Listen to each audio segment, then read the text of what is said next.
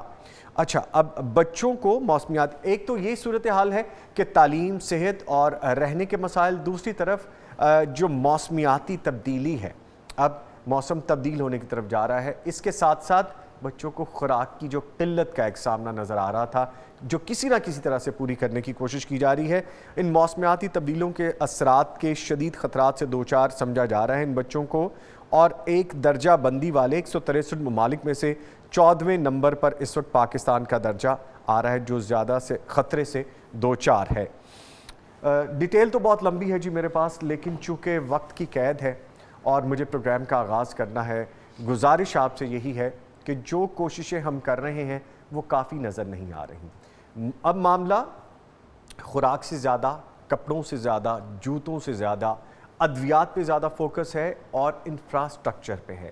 جو تعمیر کرنے والے معاملات ہیں ان پہ فوکس زیادہ ہے، اور yes and top of this سب سے پہلی بات یہ ہے کہ ہم اللہ تعالیٰ کے آگے گڑ گڑائیں، ہماری کوئی ایسی چیزیں جو غلطی کوتاہیاں ہیں وہ درگزر کر دے، ہمیں معاف کر دے، اس کے بارے میں بھی رہنمائی لیں گے، اور یہی ہماری نجات کا ذریعہ ہے۔ پروگرام کا آغاز کرتے ہوئے آپ کو پتہ ہے کہ فارمیٹ ہمارا ہوتا ہے کہ تلاوت قرآن کریم سے آغاز کرتے ہیں ہم، اور پھر اس کے بعد آج جو ہم خاص طور پر پروگرام کریں گے وہ ریلیف ورک برائے سیلاب متاثرین کے حوالے سے ہوگا۔ اس میں ہم سارا احاطہ کرنے کی کوشش کریں گے کہ ہمیں کن کن چیزوں کی ضرورت انیشیلی تھی، پھر جب پیسج آف ٹائم آگے بڑھے معاملات تو کیا ضرورت درپیش آئی، کیا معاملات درپیش آئے، کن چیزوں کو ہمیں فوری طور پہ اکٹھا کرنا تھا اور اپنے پیاروں کے پاس بھیجنا تھا جو کھلے آسمان تلے بیٹھے ہیں، اور اب کہاں تک معاملات پہنچ گئے ہیں۔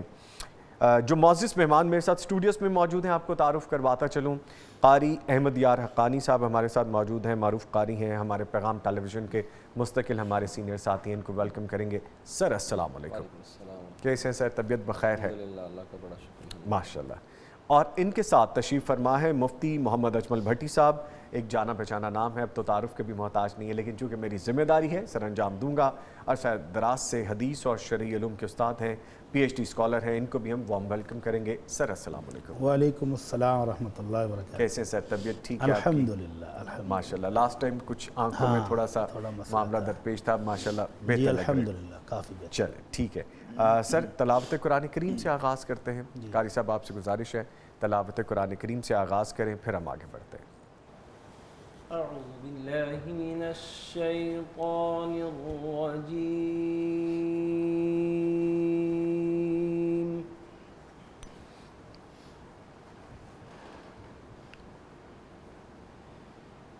بسم اللہ الرحمن الرحیم۔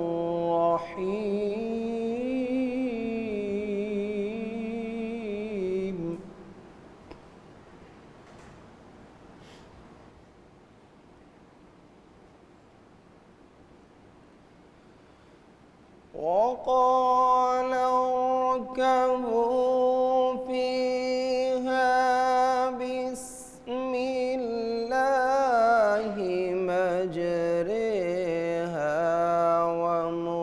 ومرساها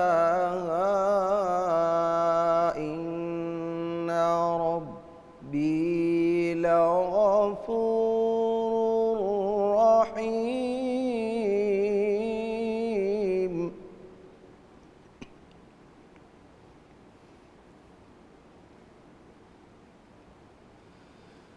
وهي تجري بهم في موج كالجبال ونادى نوح ابنه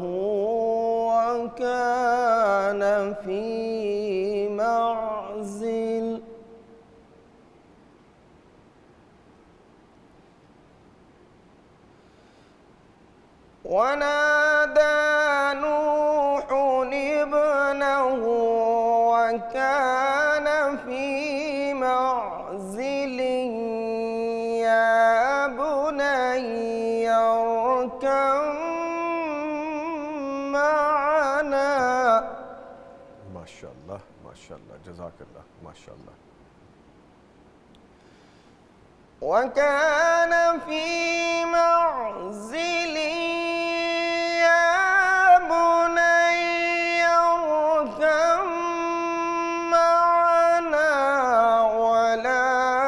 معكم مع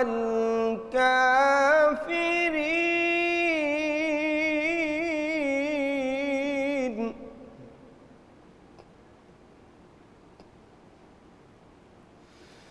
قال سآوي إلى جبل يعصمني من الماء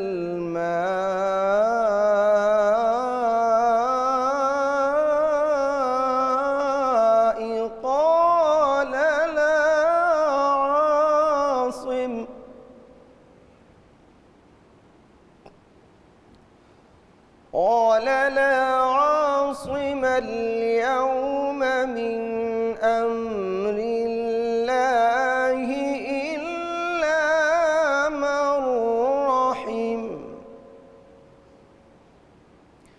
وحال بينهما الموج فكان من المغرقين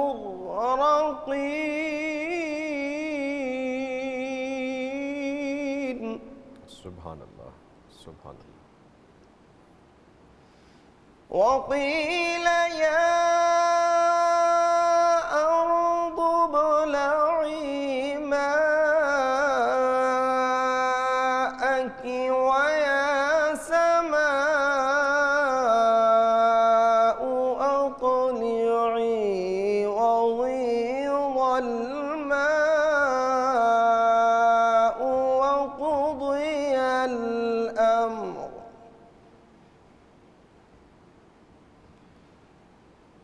وغيض الماء وقضي الأمر واستوت على الجودي وقيل بعدا للقوم الظالمين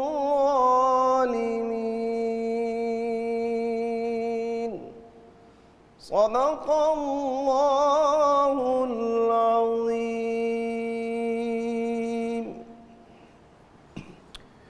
ماشاء اللہ جزاک اللہ قاری صاحب, اللہ تعالیٰ آپ کو جزائے خیر عطا فرمائے. آپ کی آواز اور آپ کا لہجہ آج کچھ ڈیفرنٹ لگ رہا تھا مجھے, آج انداز بھی ڈیفرنٹ لگ رہا تھا. اس انداز کو کیا کہتے ہیں؟ یہ ہے تو اس کو مشق بولتے ہیں عرف عام میں. جی تو یہ یعنی کہ جیسے محافل میں یا مجالس میں پڑھا جاتا ہے جی. تو یہ جو نماز میں یا عام تراویح میں پڑھا جاتا ہے اس سے ذرا سلو ہوتا ہے. اچھا اچھا اچھا, تو اس کو ویسے مشق ہی بولتے ہیں, ترتیل بھی بولتے ہیں.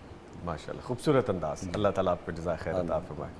بڑی صاحب, صرف انداز ہی خوبصورت نہیں تھا, آیات کے ترجمے پر غور کریں تو وہ روح کو سرشار کرنے والی تھی. بیوٹیفل ماشاء جب اللہ. انہوں نے قاری صاحب نے پہلی آیت پڑھی نا تو اس میں آتا ہے ان ربی لغفور الرحیم. میں تو پوری تلاوت کے دوران اس آیت سے ہی سرشار رہا ہوں. ہمیں بھی بتائیے. ان ربی محبت سے بڑا ہوا لفظ کہ میرا رب, میرا پروردگار. میرا رب, چاہت دیکھیں, پراؤڈ کتنا ہے اس میں پراؤڈ کہ میرا اپنی ملکیت نہیں ہے بلکہ تعلق, محبت, کہ میرا رب لغفور الرحیم, بہت بخشنے والا, بڑا رحم کرنے والا ہے. ہائے, اس مالک کے ساتھ اگر تعلق بن جائے نا اللہ اکبر تو بندہ دنیا اور آخرت میں تر جاتا ہے. سر لمحے خوبصورت ہے, دعا کر دینا ہمارے لیے. یا رب العالمین یا ارحم الراحمین, ہمارے سب کے گناہ معاف فرما دے اور اپنی رحمتوں سے مالا مال فرما دے. آمین. اور خاص طور پر جو ہمارے ملک میں اس وقت اللہ تیری پکڑ آئی ہوئی ہے, ہمیں معاف فرما دے. آمین. واقعی ہم سے بہت کوتاہیاں ہوئی ہیں, بڑے گناہ ہوئے ہیں, بڑی نافرمانیاں ہوئی ہیں. تو وہ تو کہہ رہا ہے مالک ان ربی لغفور الرحیم. اعلان کروایا ہے اپنے نبی سے کہ اپنی امت کو بتا دو کہ میرا رب بہت بخشنے والا ہے. بے شک. تو آپ بھی انٹرو میں کہہ رہے تھے کہ ہمیں معافی مانگنی بے چاہیے, شک سر, اور اعلان بھی یہ ہے کہ وہ ارحم الراحمین ہے. تو پھر التجا ہی کر سکتے ہیں کہ اللہ تو ارحم الراحمین ہے, اور ہم گناہ کر کر کے تھکے پڑے ہیں, اللہ معاف فرما. اور وہ التجائیں قبول کرنے والا ہے. میں کہتا ہوں اس آیت نے آج اتنا مزہ دیا ہے نظامی صاحب بتا نہیں سکتا. ان ربی لغفور الرحیم.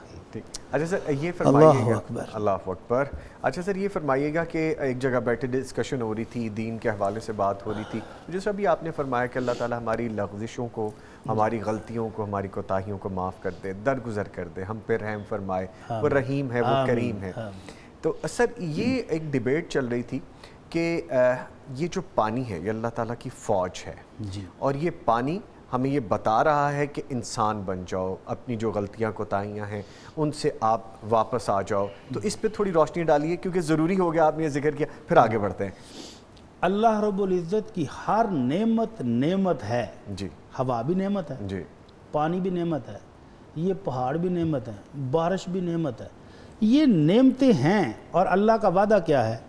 لَإِن شَكَرْتُمْ لَأَزِيدَنَّكُمْ, اگر تم میری نعمتوں پر شکر ادا کرو گے تو میں ان نعمتوں میں مزید اضافہ کروں گا, برکتیں دوں گا, رحمتیں دوں گا.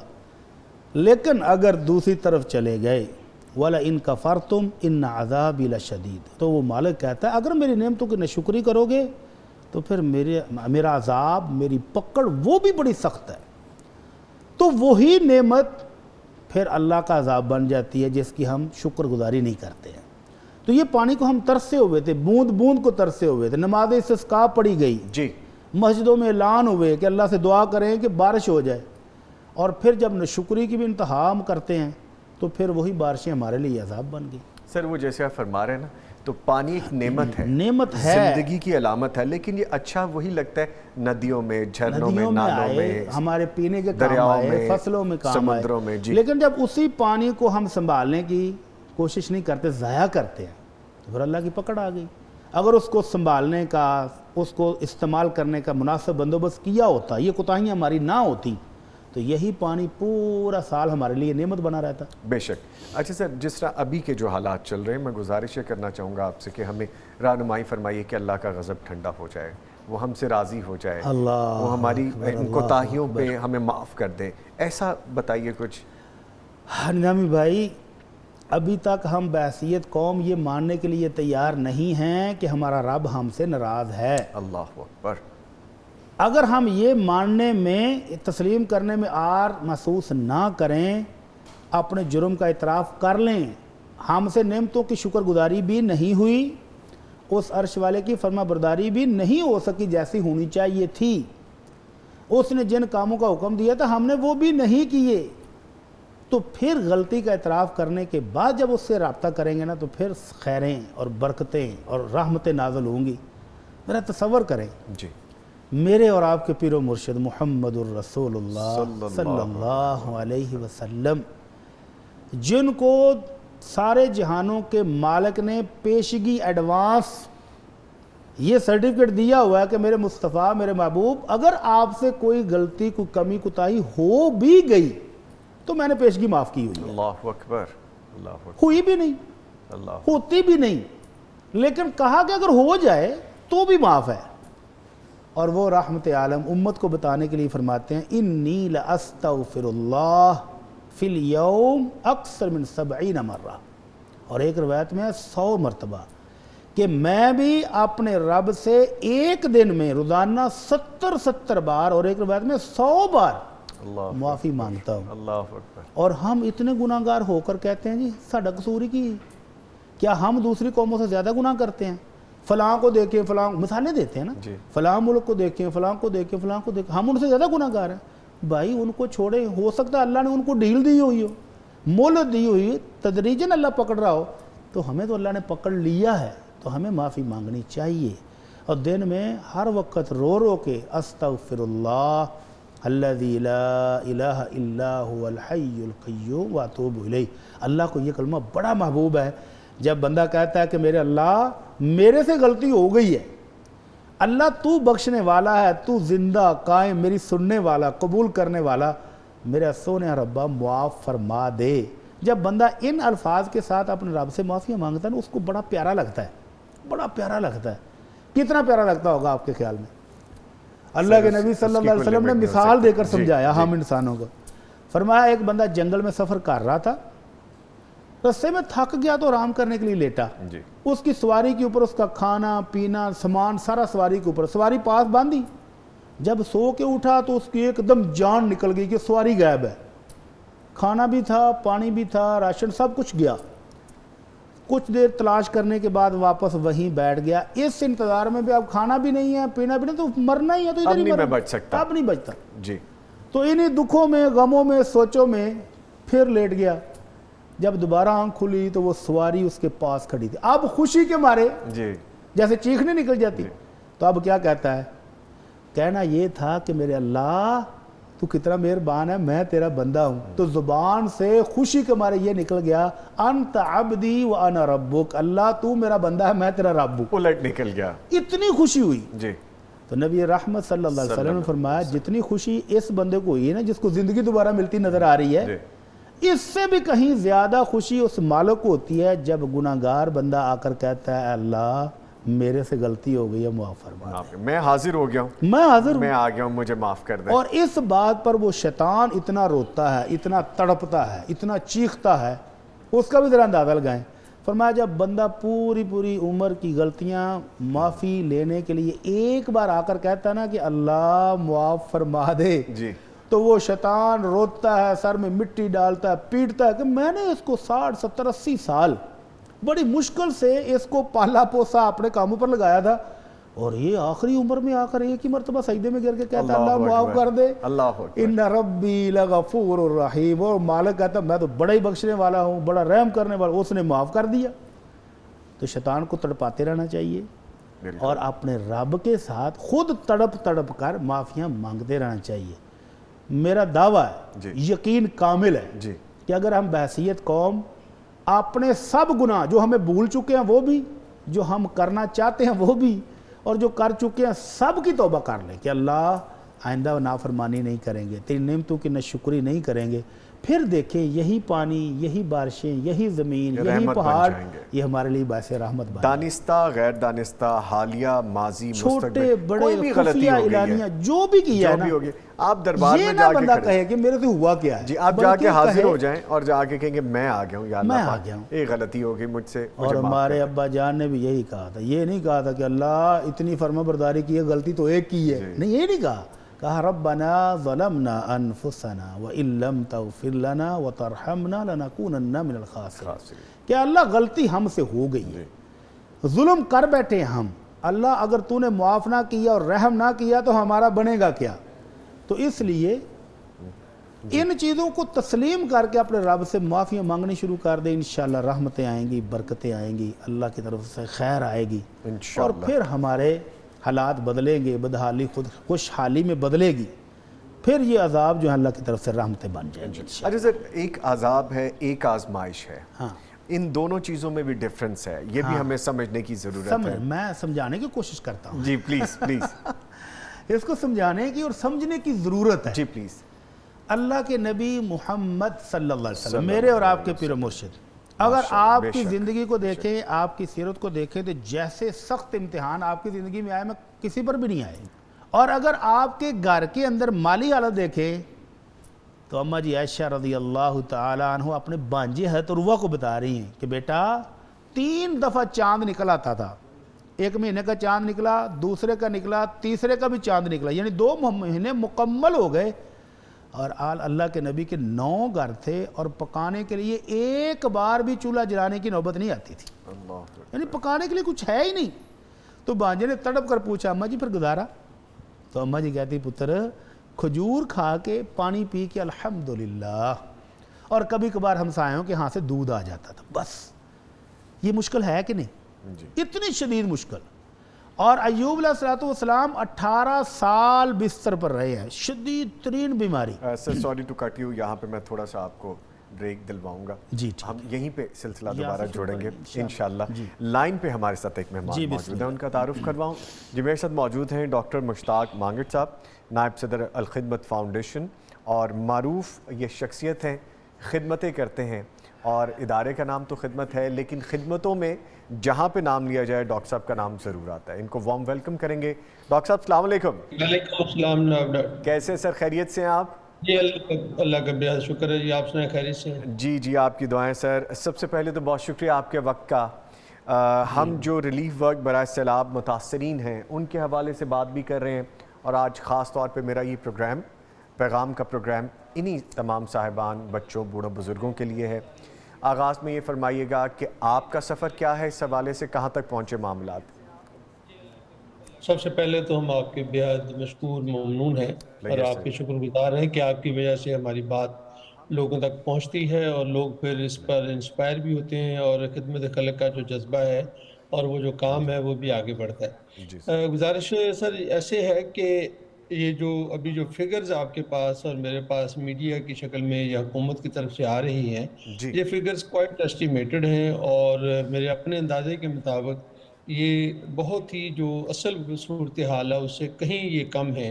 مثلا میں یہ کہا جا رہا ہے کہ یہ 7 لاکھ جانور ہلاک ہو گئے، یا ہمیں یہ کہا جا رہا ہے کہ جی 1200 لوگ ہوئے یا اتنے گھر ہوئے، تو در حقیقت یہ تو ابھی وہاں تک ہم پہنچے ہی نہیں ہیں ان جگہوں پر جہاں پر بہت ساری جگہوں پر نہیں پہنچے جہاں پر نقصان ہوا ہے، اس لیے اس کا صحیح اندازہ لگانا کافی مشکل کام ہے، لیکن یہ منیمم ایسٹیمیٹس ہیں جو ابھی ہمارے سامنے آ رہے ہیں، جس میں ایک بہت ہی الارمنگ فگر ہے کہ پاکستان کی تاریخ میں یہ 20واں بڑا سیلاب ہے، جی 1950 کے قریب پہلا آیا تھا۔ تو اس 20ویں بڑے سیلاب میں آج کی تاریخ تک وہ جو ایسٹیمیٹ دے رہے ہیں وہ 3 کروڑ لوگوں کے متاثر ہونے کا ایسٹیمیٹ دے رہے ہیں، ایگزیکٹلی یعنی پاکستان کا ہر 7واں فرد جو ہے وہ اس میں متاثر ہے۔ بلوچستان کے 34 اضلاع ہیں، 34 کے 34 جو ہیں وہ سیلاب کی وجہ سے متاثر ہے۔ سندھ کے 29 اضلاع ہیں، اس میں سے 12 جو ہے نا وہ شدید متاثر ہے، خاص طور پر جو لوور سندھ ہے یہ سب کا ساتھ متاثر ہے۔ پنجاب کے 2 بڑے ضلع ہیں، اسی طرح سے کے پی کے بہت سارے اضلاع ہیں جہاں پر یہ بہت سارا صرف کے پی کے میں سوات سائڈ نہیں ہوا بلکہ یہ بنو اور کرک اور اس سائڈ کے اوپر بھی تباہی جو ہے بہت زیادہ ہوئی ہے۔ تو میں آپ کی وساست سے یہ بتاتا چلوں کہ یہ سیلاب جو ہے یہ 3 طرح کا سیلاب ہوتا ہے۔ جی ایک یہ جو بارشیں ہوتی ہیں جو بہت زیادہ کچے گھر ہیں وہ بارشوں کی وجہ سے گر جاتے ہیں اور وہیں ان کو لوکل نقصان ہوتا ہے۔ دوسرا یہ جو ہل ٹیرنٹس ہیں جو بہت اونچے پہاڑ ہیں وہاں سے پانی بہت تیزی سے آتا ہے، ریلے آتے ہیں نیچے، یا اوپر کی جگہ سے پانی نیچے جاتا ہے، جیسے اپر سندھ سے پانی جو ہے نا وہ لوور سندھ کو گیا ہے، یہ دوسری طرح۔ تیسرا یہ جو ہمارا ریور اوور فلو ہوتا ہے یہ ابھی اس سال تو صرف اسی جگہ پہ ہوا ہے جو سوات میں کلام میں آپ نے دیکھا ہے۔ جی تو ابھی جو ڈوبا ہوا علاقہ ہے وہ بارشوں کی وجہ سے اور ہل ٹیرنٹ کی وجہ سے، یعنی وہ جو سیلابی ریلے ہیں ان کی وجہ سے یہ سارے کا سارا معاملہ جو ہے نا ابھی خراب ہوا ہے، اور مزید اس میں خرابی کے چانس یہ ہیں کہ محکمہ موسمیات یہ کہہ رہا ہے کہ 20% مونسون ابھی باقی ہے جو سپٹمبر میں ہوگا، جی اور سپٹمبر میں بھی عام سپٹمبر کی نسبت 3 سے 4 گنا بارشیں ہوں گی۔ ابھی تو پانی نیچے اتر رہا ہے لیکن اگر یہ بارشیں دوبارہ شروع ہوئی تو یہ مسئلہ مزید خراب ہو جائے گا۔ جی اس وجہ سے آپ یہ سمجھیں کہ اس کا جو سکیل آف ڈیمیج ہے نا جی وہ بہت زیادہ ہے اور بہت بڑے پیمانے پر یہ سکیل ہوا ہے۔ یہ سکیل جو ہے نا یہ 3 چیزوں پر اس کا زیادہ افیکٹ ہے۔ ایک تو سرکاری جتنا بھی ہمارا ریاستی ڈھانچہ تھا، سڑکیں تھیں، پل تھے اور بہت ساری چیزیں تھیں، ان کا نقصان ہوا ہے۔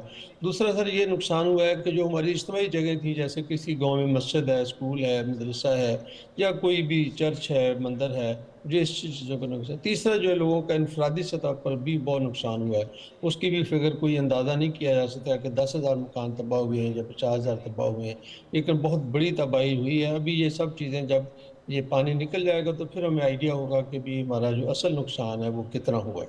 ٹھیک ہے۔ اچھا سر، ڈیٹیلز آپ نے انیشل جو تھیں وہ بڑی آپ نے بہتر بتائیں، اور ڈیفینیٹلی ہم ان فگرز تک ایگزیکٹلی نہیں پہنچ پائے کیونکہ ابھی تک ایکسیس ہی نہیں ہے۔ آپ چونکہ جماعت اسلامی سے وابستہ ہیں، الخدمت سے وابستہ ہیں، ریلیف کے کاموں سے وابستہ ہیں، فرمائیے گا انیشلی ہم نے خوراک کے حوالے سے کام کیا، ہم نے کوشش کی کپڑے، جوتے، ادویات پہنچے۔ ابھی بہت سی جگہ ایسی ہیں جیسے ابھی آپ فرما رہے ہیں کہ ایک سپیل اور مزید آنے والا ہے جو مزید خطرناک ہو سکتا ہے۔ کچھ جگہوں پہ سیلاب دیر سے پہنچے، جیسے بلوچستان کی بات کرتے ہیں ہم، اوپر جو ہل ایریاز، ماؤنٹین ایریاز کی بات کرتے ہیں جہاں پہ ایکسیس نہیں ہے، وہاں پہ ابھی بھی انیشل غذا اور انیشل سٹیج کی چیزوں کی ضرورت ہے، یا آپ کی جو ڈیٹیلز ہیں وہ کیا شیئر کرتی ہیں؟ بہت شکریہ جی۔ اس میں نا یہ جو سیلاب یا اس طرح کی کوئی بھی ڈیزاسٹر ہوتا ہے نا جی، اس کا جو امیڈیٹ رسپانس ہوتا ہے وہ لوکل کمیونٹی کو کرنا ہوتا ہے، لوکل ایڈمنسٹریشن کو کرنا ہوتا ہے۔ اگر وہ خدا نخواستہ مضبوط نہ ہو اور ان کے پاس ریسورسز نہ ہوں تو سب سے زیادہ نقصان ہوتا ہے، کیونکہ فرض کریں کوئی سلیمان کے درمیان میں کے پاس ایک داجل گاؤں ہے، اب داجل کے اندر اگر ہسپتال، خوراک، یہ چیزیں نہیں ہوں گی تو وہ داجل تک یا کوئی سلیمان تک یا توسہ شریف تک پہنچنا باہر کے لوگوں کے لیے بہت ممکن نہیں ہوتا۔ تو ہماری کیونکہ بہت ساری جو لوکل چیزیں تھیں، باڈیز تھیں، وہ اب نہیں ہے یا اتنی ایکٹیو نہیں ہے، جس کی وجہ سے لوکل کمیونٹی کا رسپانس جو ہے وہ جتنا ہونا چاہیے تھا وہ نہیں ہوا۔ اصل میں جب یہ ڈیزاسٹر ہوا تو سب سے پہلا کام تو ریسکیو کا تھا کہ کسی طریقے سے لوگوں کی جان بچائی جائے اور ان کو وہاں سے نکال کر باہر لایا جائے. اس بچانے کے اندر ہی بہت زیادہ نقصان ہوا ہے. سب سے زیادہ نقصان تو اسی وقت ہوا جب ریلا آیا تو سامنے کوئی گھر تھا, جو بچے تھے بڑے تھے وہ سب اس میں بہہ گئے. اور لیکن بعد میں پھر جب ان کو ریسکیو کرنا پڑا تو کسی کو 2 دن کے بعد ریسکیو کیا گیا, کسی کو 3 دن کے بعد کیا گیا. میں خود یہ داجل گیا, یہ جامپور کے ساتھ ایک جگہ ہے 22 کلومیٹر پہ, وہاں سے لے کر کوئی سلمان 40 کلومیٹر اور 100% وہ پانی میں ہے. توسا سے لے کر جہاں تک جائے تو 100% پانی, یعنی کئی 100 مربع کلومیٹر کے اوپر پانی ہی پانی ہے. اب نہ سڑک ہے نہ کوئی اور چیز ہے, کشتی کے ذریعے آپ کتنے سامان لے کر جا سکتے ہیں, کتنے لوگوں کو آپ لا سکتے ہیں. یہ ایک بہت بڑا ایشو تھا کہ بھی پہلے بھی آتے تھے لیکن کچھ نہ کچھ راستے بچ جاتے تھے. تو ریسکیو جو سب سے پہلا کام تھا. ابھی بھی کل بھی ہم نے لوگوں کو ریسکیو کیا ہے جو کہ ابھی مطلب چل رہا ہے, لیکن میں یہ سمجھتا ہوں کہ ریسکیو کا معاملہ جو ہے یا مرحلہ جو ہے وہ ایک طرح سے اوور ہو چکا ہے, باقی تھوڑا بہت رہے گا. اس کے فوراً بعد فوڈ تھا کہ ان کو فوڈ سے پہلے ان کو شیلٹر تھا کہ کسی جگہ پہ ان کو بارش سے بچنے کے لیے کوئی ٹینٹ, کوئی ترپال, کوئی پلاسٹک, کوئی گھر, کوئی ایسی چیز مل جائے. جو سرکاری عمارتیں تھیں وہ بھی ختم ہو گئی. اور دوسرا یہ کہ بھی یہ لوگ جو ہے نا اپنے گھروں سے دور جا کر نہیں بیٹھنا چاہتے, وہ چاہتے ہیں کہ گھر موجود ہوگا, بارش پانی رک جائے گا, اتر جائے گا, ہم جائیں گے, کچھ نہ کچھ تو بچا ہوگا, کوئی شتیر, کوئی بالے, کوئی دروازہ, کوئی اینٹیں بچ جائیں گی. اگر ہم نہ گئے تو وہ بھی ضائع ہو سکتی ہیں. اس لیے یہ دور نہیں لوگ جاتے اور وہ اپنے قریب لوگوں کے بیٹھتے ہیں. تو شیلٹر بھی ابھی تک بھی بہت سے لوگوں کو شیلٹر نہیں ملا. ہم نے تقریباً کوئی کئی ہزار ٹینٹ تقسیم کر چکے ہیں اور ہمارا ٹارگٹ کوئی 25-30 ہزار ٹینٹ تقسیم کرنے کا ہے, اتنے ہی ترپالیں تقسیم کرنے کا. ٹینٹ کے اندر رہنا بھی کوئی بہت زیادہ ایزی کام نہیں ہوتا, شدید حبس گرمی میں آپ نے, لیکن کم از کم سامان رکھ سکتے ہیں. کوئی بارش ہو جائے تو اس کی وجہ سے آپ اندر بیٹھ سکتے ہیں, اور جب پانی اتر جائے گا تو آپ ٹینٹ جا کر اپنے گھر میں لگا سکتے ہیں. تو یہ ایک پہلا کام تھا. دوسرا کام تھا کھانا. اب کھانے کی شکل میں ہم نے 3 طرح کا فوڈ تقسیم کر رہے ہیں. ایک تو راشن ہے, خشک راشن ہے جس میں آٹا دالیں گی, لیکن یہ وہاں پہ کام کرتا ہے جہاں پر کوئی آگ چیز جلانے کی آگ کوئی چیز ہے جہاں جلا سکتے ہیں, پکا سکتے ہیں.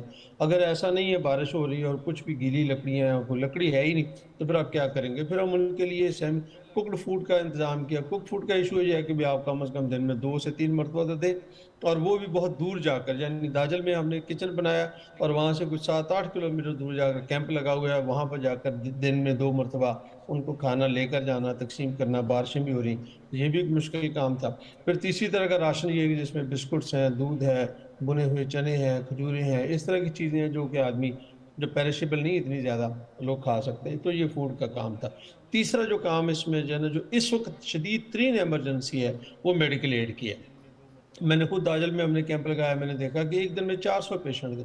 آدھے پیشنٹ کے پاس نہ تن کے مناسب کپڑے تھے, نہ پاؤں میں جوتا تھا, اور اوپر سے وہ غریب غربا لوگ تھے, اور وہ اوپر سے پانی, اوپر سے گرمی, مکھی, مچھر, ڈینگی, یہ ساری بیماریاں, پیٹ کی بیماریاں ساری اکٹھی ہو کر ان کے اوپر سے کھانا بھی پراپر نہیں, رات کو نیند بھی پراپر نہیں. تو ایک دن میں 400 پیشنٹ تھے, 4 ڈاکٹر تھے. وہ شام تک ڈاکٹر بھی بیچارے ایک طرح سے اتھل ہو گیا کہ ہم کیا کریں, کتنا کام کریں. تو یہ کام جو ہے نا, ابھی اگر ہم نے یہ میڈیکل ایڈ پہ کوئی توجہ نہ دی تو مجھے خوف ہے کہ بھی کوئی نہ کوئی بیماریاں جو ہیں کوئی بڑے پیمانے پر نہ پھوٹ پڑے, جس سے ہمیں سنبھالنا مشکل ہو جائے. تو یہ کام تو سارے ہی کرنے. ریہیبلیٹیشن تو ابھی دور کی بات ہے, میں نہیں سمجھتا کہ وہ اکتوبر سے پہلے اسے شروع کرنا چاہیے. سوچتے رہنا چاہیے, لیکن ابھی جب تک بارشیں ختم نہیں ہوتی, پانی اتر نہیں جاتا, اس وقت تک ہمیں نہیں کرنا چاہیے. اچھا سر, جیسے آپ نے ڈیٹیلز بتائیں, ایک چیز اور یہاں پہ سوچنے والی ہے. ایک تو لوگ جن کے پاس کھانا نہیں ہے, پہننے کو کپڑا نہیں ہے, جوتا نہیں ہے, شیلٹر نہیں ہے. پھر ادویات کا بھی ایک بڑا ایشو سامنے آ رہا ہے, کیونکہ اتنا بڑا نمبر آف پیپل جب سامنے نظر آتے ہیں کہ باہر ہیں, کھلے میں ہیں, رفع حاجت ہو رہی ہے, بیماریاں جو آپ کو پتہ ہے وبائی امراض پھوٹ جاتی ہیں, پھر گندگی اور پولوشن اور پھر پاپولیشن کی وجہ سے جو ایک اور ایسا ہمارے سر پہ ایک ایسا خطرے کی گھنٹی بھی ہو سکتی ہے کہ جس سے مزید بیماریاں پھیل سکیں. یہ ساری چیزیں اپنی جگہ پہ ہیں, لیکن آپ یہ بھی دیکھیے کہ اگر دوبارہ سے بارشوں کا سپیل آتا ہے, اگین یہ لوگ بے سر و سامان ہیں, سر پہ سائبان نہیں ہے. کیا حال ہوگا, کس طرح سے ہم اس کے لیے فوری طور پہ کام کر سکتے ہیں, کیونکہ فوری طور پہ اب یہ چیزیں بھی سامنے آنے والی ہیں. بات سر یہ ہے کہ بھی اس وقت میں نے کیونکہ یہ سانگڑ بھی وزٹ کیا, گجری وزٹ کیا, پھر بیلا وزٹ کیا, پھر کوئٹہ کے نواب میں وزٹ کیا, پھر ہم نے لورالائی بھی گئے, قلعہ صاحب فلا بھی گئے, مشلم باغ بھی گئے, ڈی جی خاں بھی گیا, راجن پور بھی گئے. تو یہ سچی بات یہ ہے کہ بھی اتنے بڑے اسکیل کی بات ہے کہ میں آپ سے کچھ ایسی بات کہہ ہی نہیں سکتا کہ جی کہ بھی یہ ہو جائے تو کافی ہوگا. جو کچھ بھی ہوگا وہ ناکافی ہے. میں یہ سٹیٹمنٹ دیتا ہوں, میں پھر سے کہتا ہوں کہ جو کچھ بھی ہم کر سکتے ہیں وہ ناکافی ہے. آپ صرف تصور کر سکیں, کوئی شخص مجھے یہ کہتا ہے کہ کیسے حالات ہیں, میں نے کہا یہ آپ صرف باہر جا کر کسی درخت کے نیچے 2 گھنٹے کے لیے بیٹھ جائیں اتنی شدید ہبس اور گرمی میں, تو آپ کو اندازہ ہو جائے گا کہ سامنے پانی بھی ہے, اس کی سڑاند بھی ہے, اسمیل بھی ہے, خوراک بھی پوری نہیں ہے, اور یہ سب, اور آپ کا گھر بھی جو تھا وہ بھی ہو گیا. ابھی ہم ایک پہلو کو اور چھوڑے ہیں, وہ اس کا اکنامک فیکٹر ہے. اور اکنامکس کے اندر 2 چیزیں ہیں, ایک ان کے معلوم ویشی ہیں جو ان کی ایک طرح سے لائیولیہوڈ ہوتا ہے, اور دوسرا ان کی فصلیں ہیں جو چھوٹی موٹی وہاں انہوں نے اپنی فصلیں بیجی تھیں. ابھی تو پھر وہ گھر کی بات ہو, یہ جو کیش لاس ہیں جو ابھی ان کو وہ فیس کرنے ہیں انہوں نے, اور یہ کب تک وہ اپنے گھر کو ان چیزوں کو سال میں 2 سال میں 3 سال میں کر پائیں گے. اس لیے میری سب سے یہ گزارش یہ ہے کہ بھی آپ جو کر سکتے ہیں, جس میں آپ کی فیلڈ ہے, آپ کے کچن اس علاقے میں ڈیولپ کر سکتے ہیں, تو آئیے ہمارے ساتھ مل کر. ہم نے کئی جگہوں پہ, جوڈو میں بھی کچن ہے, کوئٹہ میں بھی کچن ہے, جہاں پہ ڈیلی سینکڑوں دیگیں ہم پکاتے ہیں اور لوگوں کو راشن دیتے ہیں. اگر آپ خشک راشن دینا چاہیں تو وہ بھی آپ مطلب دے سکتے ہیں, کوئی حرج نہیں ہے. اگر آپ میڈیکل کیمپ میں ہماری مدد کرنا چاہیں, تقریباً 50,000 سے لے کر 1,00,000 روپے تک ایک میڈیکل کیمپ لگتا ہے. اس میں دوائیاں, ٹیسٹ سارا کچھ ہے. آپ ڈاکٹر ہیں تو آئیے, ہمارے بہت سارے دوست شیخ زاید اسپتال سے 64 شریف گئے ہیں, جا کر انہوں نے خود کیمپ لگایا. کل ہم پی ایم اے کے صاحب سے ملے تھے, اشرف نظامی صاحب سے, تو انہوں نے بھی ایک اپنی پی ایم اے کی ٹیمیں بھیجی. میرے اپنے خیال میں اس وقت پاکستانی قوم جو ہے, باقی تو اور مسئلے تو ہوں گے, سیلاب کے مسئلے پر کوئی اختلاف نہیں ہے, جی اور ہر آدمی اپنی مطلب استطاعت سے بڑھ کر رہا ہے. اور ابھی میں یہ کہوں کہ بھی جتنی ہمیں ضرورت ہے تو ہم اس کا کتنی فیصد کر پائیں, شاید وہ 10-20% تک بھی ہم ابھی نہیں پہنچ پائے. ابھی تو ہمیں بہت سارا کام جو ہے وہ کرنے ہیں.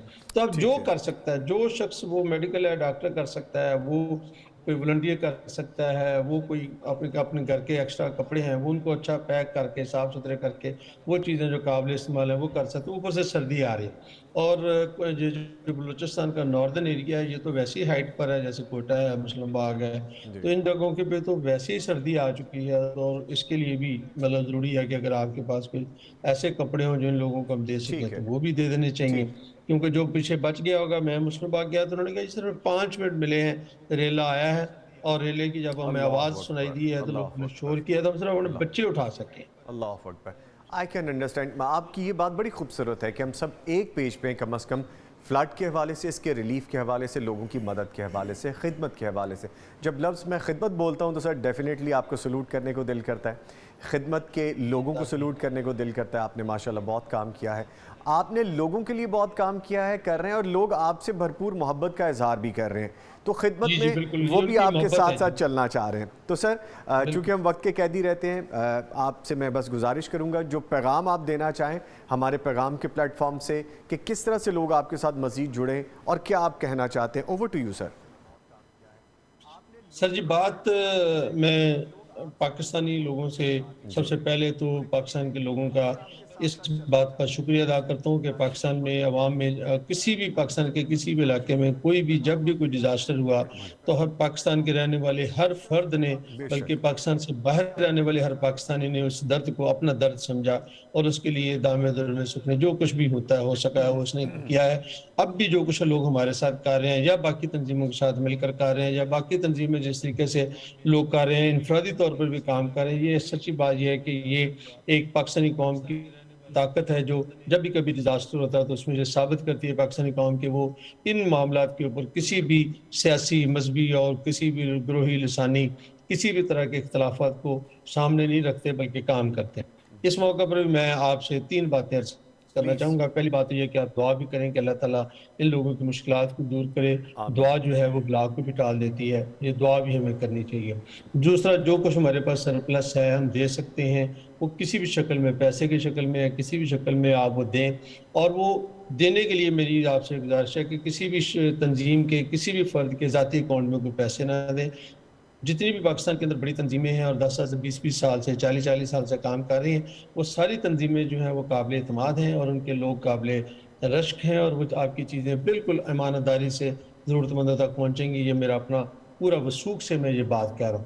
والخدمت ہے، وہ مطلب اخوت ہے، دی سٹیزن فاؤنڈیشن ہے، ایدی ہے، جو بھی تنظیمیں جتنی بھی ہیں جی جن کا نام نہیں لیا جا سکا وہ بھی ہیں. تو دوسری زمزم بات تو ویلفیئر میری ٹرسٹ ہے یہ سر. ہے، اور تیسری بات جو میں آپ سے آپ کے توسط سے کہنا چاہتا ہوں کہ خدا را میں یہ پوری کیلکولیشن کے بعد بات کرتا ہوں کہ اگر ہم نے پانی کے جو 100 سالہ جو پرانے راستے تھے جن پہ باندھ کر ہم نے کالونیاں بنائی، گھر بنائے اور پکی چیزیں بنائی، اگر ہم نے یہ بند نہ کیے ہوتے تو یہ سیلاب ہمیں اتنا نقصان نہ پہنچاتا. گھر بناتے وقت ضرور سوچیں، چیز بناتے وقت سوچیں کہ کبھی 50 سال پہلے یہاں پانی آیا تھا، تو پانی کا تو کوئی ٹائم ٹیبل نہیں ہے، وہ پھر بھی آ سکتا ہے. تو ایسی جگہ گھر بناتے ہیں ضرور ایک دفعہ سوچیں کہ بھی ایسا.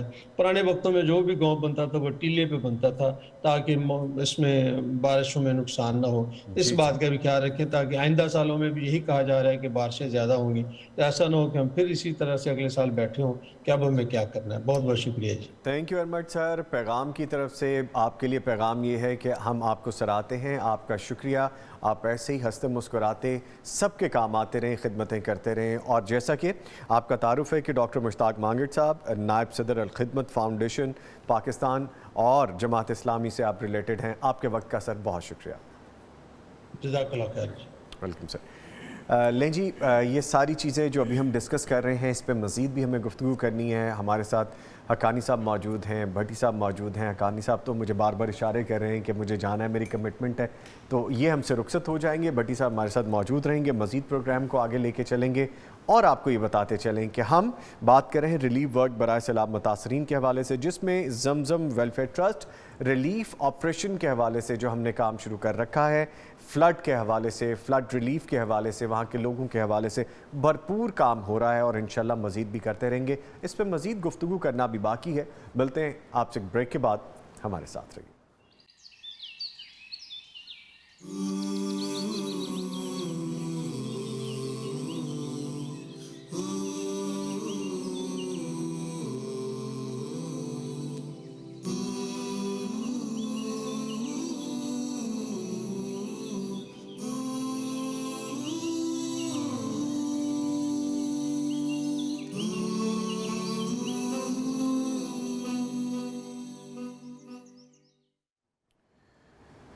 ویلکم بیک جی. بریک کے بعد آپ کے ساتھ ہیں اور آپ کو پتہ ہے ہم بات کر رہے ہیں ریلیف ورک برائے سیلاب متاثرین کے حوالے سے. ہمارے ساتھ اسٹوڈیوز میں موجود ہیں مفتی محمد اجمل بھٹی صاحب جو کہ شامل گفتگو ہیں. ان کے ساتھ ساتھ ہمارے ساتھ لائن پہ معزز مہمان ہمیں جوائن کر رہے ہیں جن کے ساتھ ہم اسی حوالے سے ڈسکشن کر رہے ہیں. ابھی ہمارے ساتھ موجود ہیں ڈاکٹر عبید الرحمان بشیر صاحب، خطیب مسجد رحمت للعالمین، اور یہ سربراہ ہیں 2 کلو چاول تحریک کے اور مسجد ٹو مسجد سیلاب ریلیف کے حوالے سے کام کیا ہے.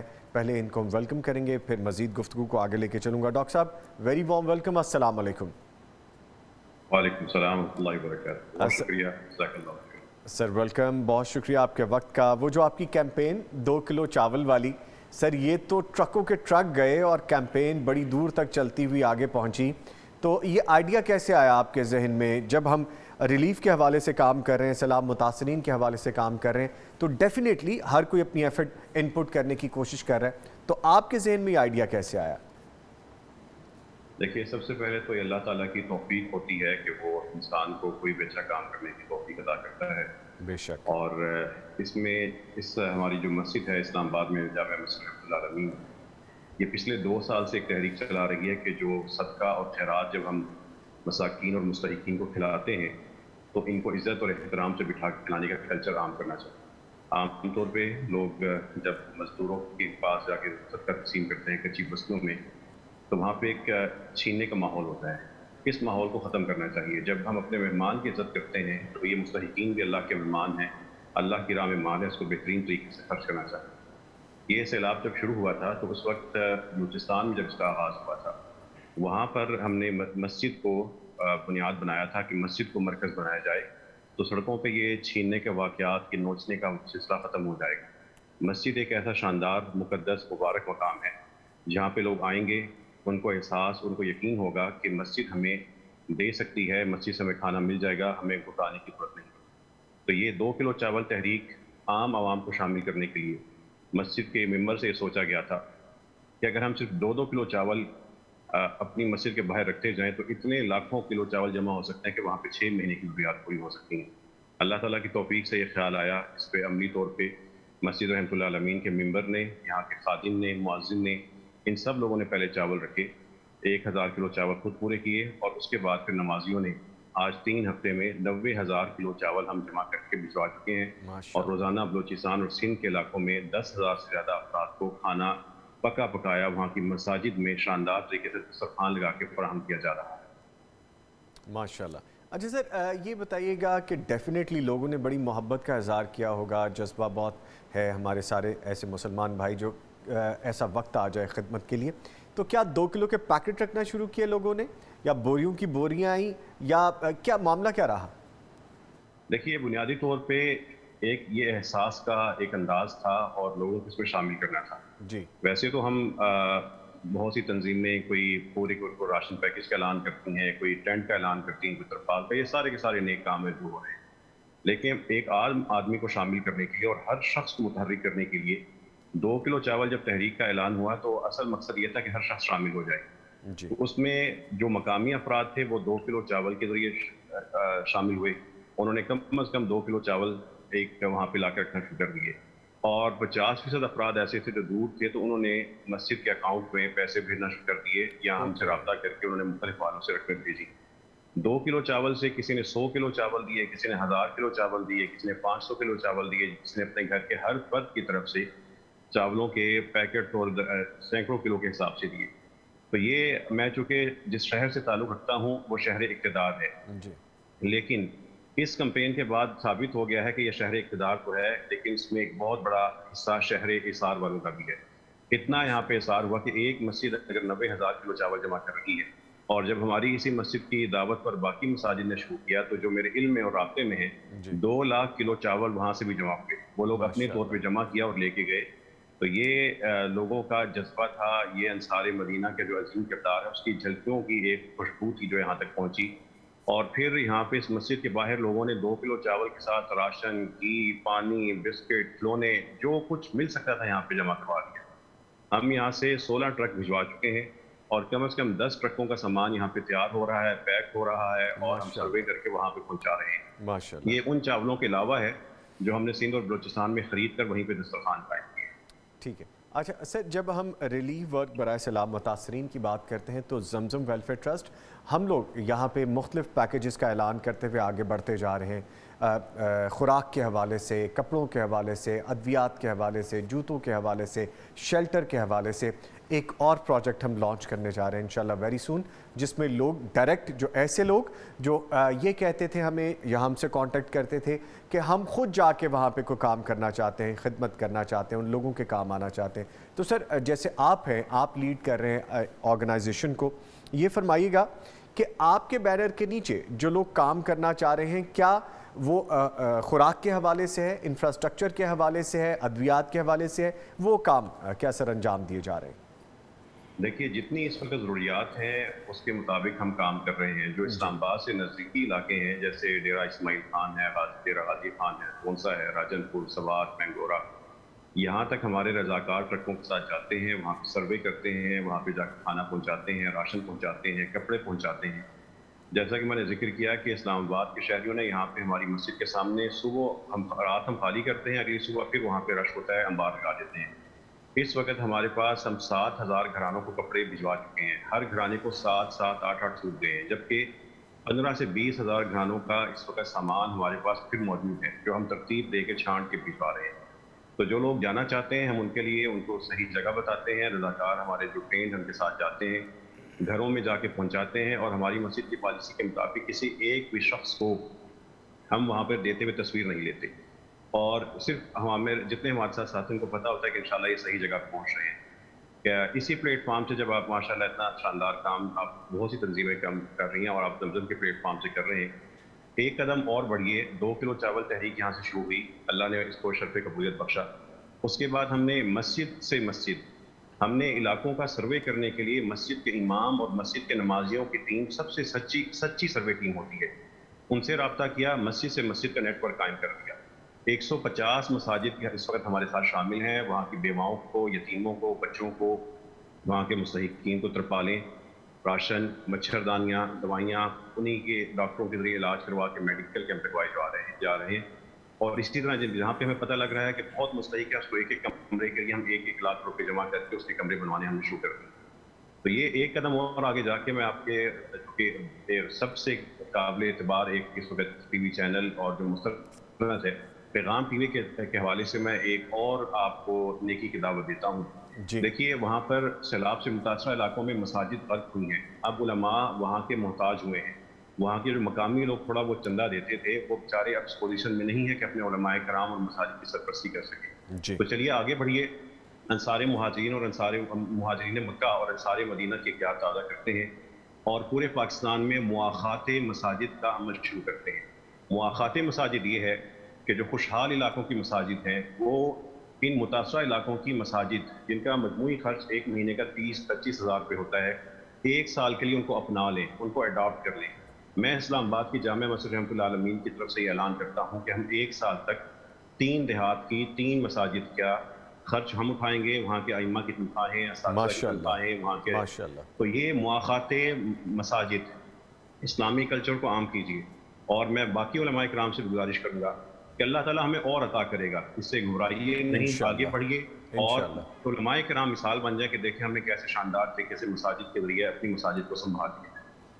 ماشاءاللہ سر, بڑی خوبصورت سوچ ہے اور آئیڈیا بھی بڑا خوبصورت ہے. یہ فرمائیے گا کہ جو لوگ وہاں پہ انتظار میں ہوتے ہیں کہ ریلیف ورک کرنے والے یہاں پہ پہنچے, ہمارے انتظار میں ہوتے ہیں, آپ کی ٹیم کے انتظار میں ہوتے ہیں, یا ان لوگوں کے انتظار میں ہوتے ہیں جو وہاں پہ پینیٹریٹ کر رہے ہیں اندر تک کے علاقوں میں اور وہاں پہ ریلیف کا کام کر رہے ہیں, کیا ان کو خوراک چاہیے؟ وہ لوگ جو مقامی لوگ ہیں کیا ڈیمانڈ کرتے ہیں؟ کیا ان کو کپڑا چاہیے؟ کیا ان کو غذا کے ساتھ ساتھ ادویات چاہیے؟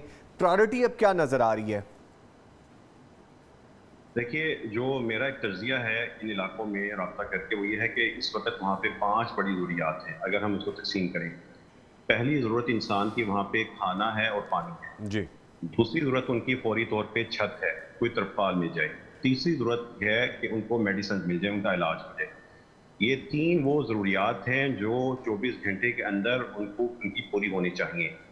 اور یہ تینوں ضروریات ہم بڑی آسانی کے ساتھ مساجد کے نیٹ ورک کے ذریعے ان کی پوری کر رہے ہیں. جیسے ہی ہمیں پتہ لگتا ہے کہ کہیں کھانے کی ضرورت ہے ہم وہیں سے دیگیں پکوا کر نزدیکی علاقے سے اور یا اسی گاؤں سے اسی مسجد میں سب لوگوں کو عزت احترام سے بٹھا کے کھلا دیتے ہیں. ترپال کا پتہ لگتا ہے وہاں یہاں سے مساجد قائمہ کو بجٹ بھیج دیتے ہیں بغیر اس کی 1 روپیہ سفر کیے, 1 روپیہ بھی سفر پہ خرچ کیے بغیر وہاں کے علماء کرام اپنی نگرانی میں ترپالیں خریدتے ہیں, اس گھر پہ ڈال دیتے ہیں. میڈیسن کا بھی وہاں کے کہتے ہیں جا کے مقامی ڈاکٹر سے علاج کروا لیں, فیس اور جو دوائیوں کا خرچ ہوگا ہم دے دیں گے. یہ 3 چیزیں 1 منٹ کی منظوری کے بغیر, 1 منٹ ضائع کیے بغیر منظور ہوتی ہیں اور کام شروع ہو جاتا ہے. یہ 3 چیزیں ہماری مساجد خود پوری کر سکتی ہیں. حکومت پاکستان کو اس پہ بجٹ خرچ کرنے کی ضرورت نہیں ہے, مساجد خود پورا کر سکتی ہیں. چوتھی چیز یہ ہے کہ ان کے گھر برباد ہوئے ہیں, گر گئے ہیں, وہ جب پانی خشک ہوگا آہستہ آہستہ وہ ان کے جوڑیں گے, اپنا رقبہ تلاش کریں گے. وہ حکومت اس کے لیے امداد کر دیں یا بڑے ادارے کر دیں. 5ویں چیز ہے وہاں کا انفراسٹرکچر, سڑکیں, پل, یہ جو تباہ ہو چکے. آخری 2 چیزیں حکومت اپنے ذمہ لے لے اور اس کو دیانتداری کے ساتھ مانیٹرنگ کرتے ہوئے اس پہ پیسہ خرچ کر دے, لوگوں کے 6 مہینے کے اندر مسائل حل ہو جائیں گے. پہلی جو میں نے 3 چیزیں ذکر کی ہیں وہ مساجد اپنے ذمہ لے لیں, کر سکتی ہیں. ہمیں سب سے پہلے حکومت پاکستان سے پہلے بھی ہماری امت ڈوبی ہے تو ہم مساجد والوں کو مثال بن کے اپنی امت کا خود احساس کرنا ہوگا. ہمیں کسی کے شکوے کی بجائے خود آگے بڑھ کے مثال بننا ہوگا. ٹھیک ہے سر, بہت شکریہ اسی میسج کے ساتھ کہ اس پہ ہم کام کریں. میں آپ کا شکر گزار ہوں کہ آپ نے اپنا قیمتی وقت ہمیں دیا. ڈاکٹر عبید الرحمان بشیر صاحب, خطیب مسجد رحمۃ اللہ عالمین, سربراہ 2 کلو چاول تحریک, مسجد ٹو مسجد سیلاب ریلیف کے حوالے سے ہمارے ساتھ موجود تھے. اسٹوڈیوز میں بھٹی صاحب موجود ہیں, ان کی جانب چلیں گے. بھٹی صاحب, آپ دیکھ رہے ہیں کہ ہم جس سے بھی بات کر رہے ہیں وہ اپنے تئیں کوشش تو جاری کیے ہوئے ہے, انڈیویجول ہو یا کسی آرگنائزیشن کو ہیڈ کرا. یہ بڑا خوبصورت ایک ایلیمنٹ تھا کہ 2 کلو چاول کی تحریک ہو گئی کہ لوگ آئیں اور اپنا حصہ ڈال سکیں. جی, آئیڈیا ڈیفرنٹ ہے بٹ اگین مقصد ایک ہے کہ سب کی ریلیف کے حوالے سے. آپ چونکہ دین کے حوالے سے میں رہنمائی فراہم کرتے ہیں تو کائنڈلی یہ فرمائیے گا کہ جب ایسا موقع ہوتا ہے, آزمائش آ جاتی ہے, تو ہمیں صبر کرنا چاہیے, اللہ سے رجوع کرنا چاہیے, ان کے آگے دعا کرنی چاہیے کہ یا اللہ پاک ہماری یہ مشکل, یہ جو آزمائش آ گئی ہے ہم اس کے قابل نہیں ہیں. جی, وہ شروع سے اب تک جو پروگرام ہوا اس میں آپ کہہ رہے ہیں کہ مچھر ہے, مکھی ہے, موذی جانور ہیں. جی, اور پچھلے پروگرام میں ہمارے پروڈیوسر صاحب بھی بتا رہے تھے گھر گرے ہوئے ہیں اور اگر کوئی گھر والے واپس اپنے گھر تک پہنچتے ہیں تو کونے کونے میں سانپ بیٹھے ہوئے، سانپ، وہ بھی چوہے، پانی سے بچھو، چھپتے زہریلے چھپاتے ان کو جانور۔ جگہ ملی، جی خشک جگہ ملی تو وہ بھی چھپ گئے۔ اب ان ساری چیزوں سے وہاں میڈیکل سپورٹ ابھی کم ہے، نہیں پہنچ پا رہی، تو پھر کیا کرنا چاہیے؟ نبی رحمت صلی اللہ علیہ وسلم نے ہر موقع پر ہماری رہنمائی کی ہے۔ تو ایسے موقع پر جب سانپ ہیں، پانی ہے، موذی جانور ہیں، بیماریاں ہیں اور فرسٹ ایڈ مشکل سے مل رہی ہے، تو وہ دعائیں پڑھ لیں جو اللہ کے نبی صلی اللہ علیہ وسلم نے سکھائی ہیں، اس سے تحفظ ہو جائے گا، اپنا دفاع آپ کر سکتے ہیں۔ تو اللہ کے نبی صلی اللہ علیہ وسلم جو اس موقع پر دعا سکھائی بڑی خوبصورت ہے وہ بھی، اور اس میں ساری چیزیں آ گئی ہیں۔ تو آپ نے اللہ سے التجا کرتے ہوئے کہا اللہم انی اعوذ بک من التردی والحدم والغرق والحریق، اے اللہ میں تیری پناہ میں آتا ہوں کہ میں کسی اونچائی سے گر کے فوت ہو جاؤں، جیسے ابھی وہ پہاڑ سے لوگ گر رہے ہیں، گاڑیوں سے گر رہے ہیں، پانی میں ڈوب رہے ہیں، اور پھر فرمایا اللہ کسی عمارت کے نیچے دب کر میں فوت ہو جاؤں، اس سے بھی تیری پناہ مانگتا ہوں۔ اللہ پانی میں ڈوب کر فوت ہونے سے بھی میں تیری پناہ مانگتا ہوں۔ اللہ آگ میں جلنے سے بھی میں تیری پناہ مانگتا ہوں۔ اور اس فرمان کے بالکل اینڈ پر ہے بہت خوبصورت وہ بھی، جی وَأَعُوذُ بِكَ أَنْ أَمُوتَ لَذِيغًا، اللہ کوئی موذی جانور مجھے کاٹ جائے، بچھو، سانپ، کچھ بھی، اللہ اس سے میں فوت ہو جاؤں تو اس کی بھی میں تیرے سے پناہ مانگتا ہوں۔ تو یہ کلمات ہمارے ان بھائیوں کو بھی پڑھنے چاہیے، یاد کرنے چاہیے، اور اللہ سے دعا کرنی چاہیے کہ اللہ کسی بلندی سے گر کر، کسی عمارت کے نیچے دب کر، پانی میں غرق ہو کر، آگ میں جلنے سے، یا کسی موذی جانور کے کاٹنے سے اللہ میری موت ہو، اللہ میں تیری پناہ مانگتا ہوں۔ جی تو یہ تو ہوگی اللہ کی پناہ۔ اور اس کے بعد جو بات آپ بار بار ہم سب کر رہے ہیں کہ اللہ کے ساتھ تعلق، آج صبح ہم جب پڑھ رہے تھے کلاس میں تو بڑی خوبصورت حدیث آئی، بڑی مزیدار بھی اور خوبصورت بھی، اور اللہ کے ساتھ تعلق بھی شو ہوتا ہے۔ اللہ کے نبی صلی اللہ علیہ وسلم ایک جہاد سے واپس آ رہے تھے، تو دوپہر کو قیلولہ کرنے کے لیے ایک وادی میں رکے، بہت درخت تھے وہاں پر کانٹے دار، سارے صحابہ مختلف درختوں کے نیچے جہاں جہاں سایہ ملا آرام کرنے لگ گئے، اور اللہ کے نبی صلی اللہ علیہ وسلم بھی ایک کیکر کے درخت کے نیچے آرام فرمانے لگ گئے، اور اپنی تلوار درخت کے ساتھ لٹکا دی، باقی سامان بھی رکھا اور لیٹ گئے۔ تو ایک بدوی کہیں سے یہ دارا منظر دیکھ رہا تھا، تو جس طرح کسی دور میں کلاشن کو بڑی قیمتی چیز ہوتی تھی، اس دور میں تلوار تھی بہترین ہتھیار، تو وہ دور سے دیکھتا وہ آیا، اس نے دیکھا کہ اللہ کے نبی سوئے ہوئے ہیں، تو اس نے تلوار پکڑ لی، تلوار پکڑ کے اس کو میان سے نکالا اور سونت کر اللہ کے نبی کو اٹھا کر کہتا ہے میں یمنعک منی، اب بتائیں کہ آپ کو مجھ سے کون بچائے گا، باقی سارے صحابہ سوئے ہوئے ہیں۔ تو اللہ کے نبی صلی اللہ علیہ وسلم نہیں پریشان ہوئے، نہیں گھبرائے، بلکہ اپنی زبان مبارک سے وہ لفظ نکالا جو ہمارے لیے سبق ہے کہ مشکل میں یہ کرنا ہے، جب آپ دیکھ رہے ہوں کہ آپ نہیں بچ پائیں گے، سیکورٹی کوئی نہیں، دفاع کوئی نہیں، حصار کوئی نہیں، کیسے بچیں گے؟ تو آپ نے ایسے اوپر اشارہ کیا اللہ، مجھے میرا اللہ بچائے گا۔ تو پانی آ رہا ہے، کون بچائے گا؟ اللہ۔ موذی جانور ہیں، کون بچائے گا؟ اللہ۔ بیماریاں پھیل رہی ہیں، کون بچائے گا؟ میرا اللہ۔ تو اللہ کے نبی صلی اللہ علیہ وسلم کی زبان مبارک سے جب اللہ نکلا تو وہ بندہ ایسا کانپا کہ اس کے ہاتھ سے تلوار ہی گر گئی۔